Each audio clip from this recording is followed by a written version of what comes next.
Hey guys, just cut these boards to length, and this is some scrap stuff that we had laying around the other camps. And I've got some flooring right here that we're going to put on there.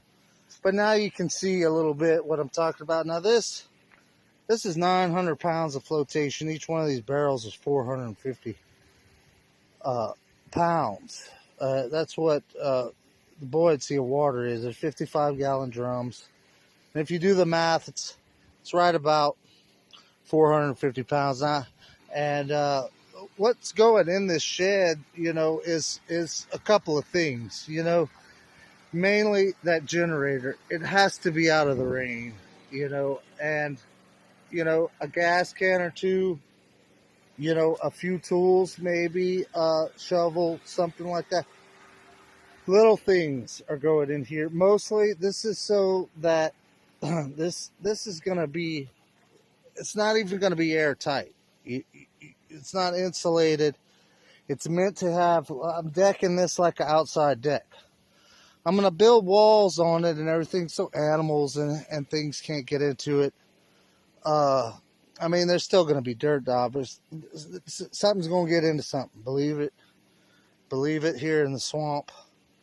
Now, I've placed these barrels with a lot of people silicone these tops.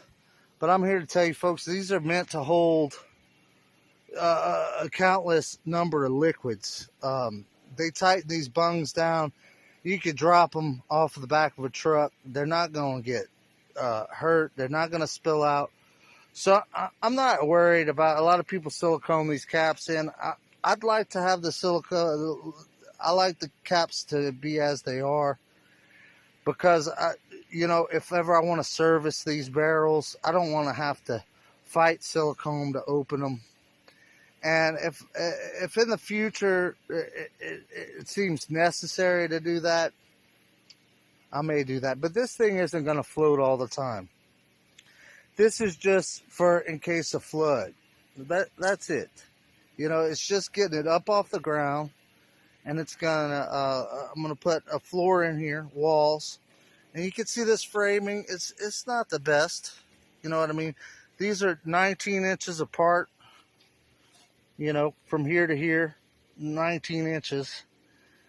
Same thing over here, 19 inches. It's 4 foot long.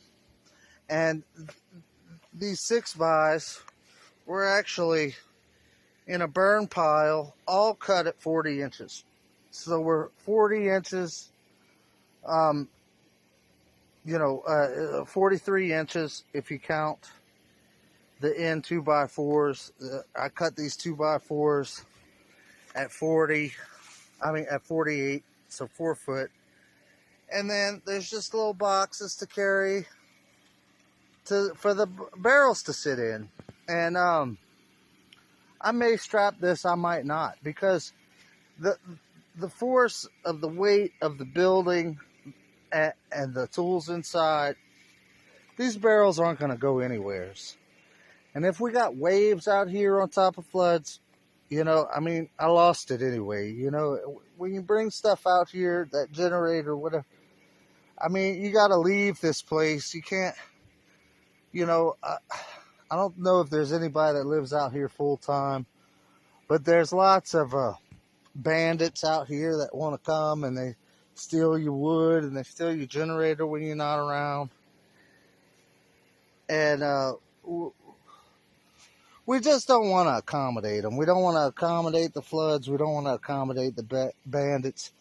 So we're gonna make us a deck on top of this. We're gonna put some walls on it, some chicken wire. It's gonna be well ventilated. It's gonna be a great spot for the generator. And then once this is built, we're gonna build some other things. We're gonna build some stuff. A regular shed for all our farming equipment. And then we're going to, we've got to build a house. Well, where are we going to build it? Are we going to build a floating house and leave it docked down here? Are we going to build a floating house and put it up there? Are we going to build a house up there? It's really, it's all up in the air now. And this is the only thing that we're going to work on today. And this is this old Hitachi I've been having for a long time. The only drawback is it shoots pass load nails. It's been a great nailer for a long time, a long time. Same thing with this saw.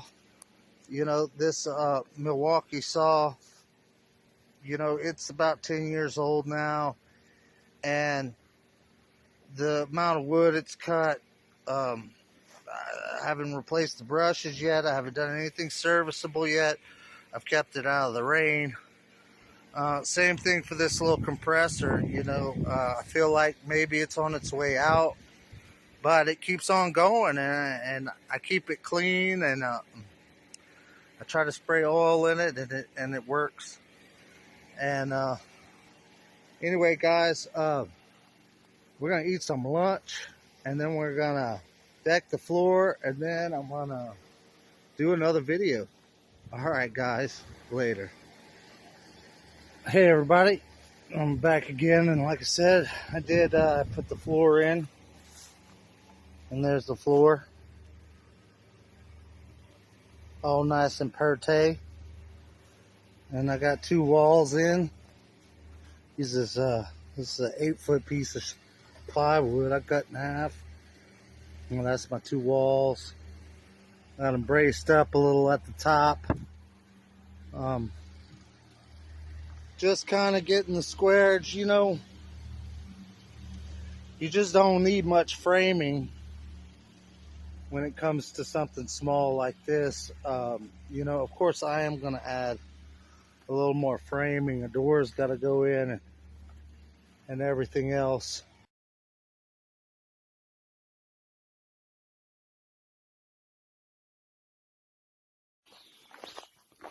With a beautiful day at Turtle Point.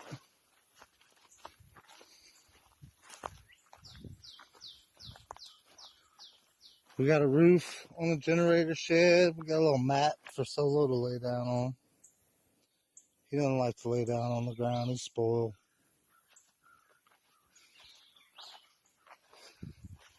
And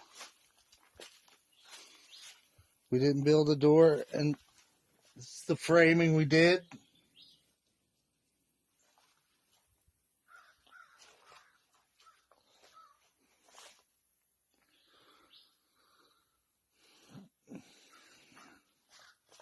But I want to show y'all something. This is all vegetation, dense vegetation. I got a little barrel set up with a radio, because what we have here, dun, dun, dun, dun, is the entrance to the garden.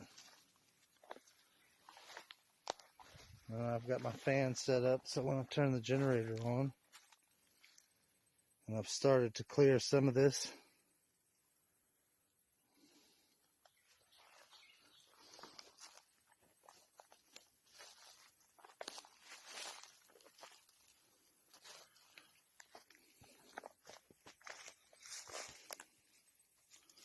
One thing I'm worried about is that stump right there, but I'm thinking maybe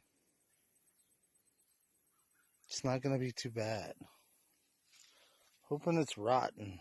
We'll get the come along, and we'll pull that stump. But it's a nice clear place for a garden. It's covered in vines and small trees. Nothing we can't tow up, except for that big boy. I don't know, this thing's going to be in our way a lot. Mosquitoes are bad in here.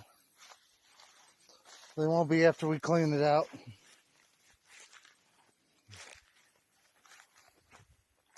Solo, get to whacking. Get to whacking, Solo.